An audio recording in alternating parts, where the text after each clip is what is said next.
bitta olmasi. O'zbekiston olmasa. O'zbekiston. Semerenka. Taylari yaxshimi? Hammasi kachisi zo'r aka. Tay chatoq bo'lsa bo'lmaydi. Bozorga avvalambor sifatga birinchi o'rinda urg'u qaratamiz. Olingchi bittasini. Tay chatoq bo'lsa yopasizmi? Sotmaysiz. Sifatli mahsulot sotamiz bozorimizda. Hamma ochilayotgan bu bozorlarda Rossiya davlati bilan O'zbekiston davlati hamkorlikda ochilayotgan bozorlarda faqat sifatli mahsulot bo'lishi kerak. Yaxshisini olmang, birdan oling. Oling, maytda tayini ochib ko'ramiz-da, qani tayi qanaqa ekan. Tevasini oling, bo'ldi.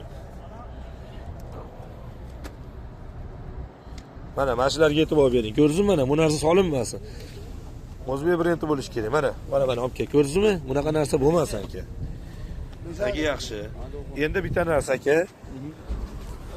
Olmada nuqson bor. Qanaqa? Sifatligini solinglar. O'zbekistonda har doim mahsulot tayyorlayotib, bu O'zbekiston mahsulotini olgandan keyin mazasi bilan, sifati bilan shu yangi bozorda mana sifatli mahsulotlar sotilyapti, xalq yesin, xursand bo'lsin. Narxini ham qulay qilasizlar, narxini ham.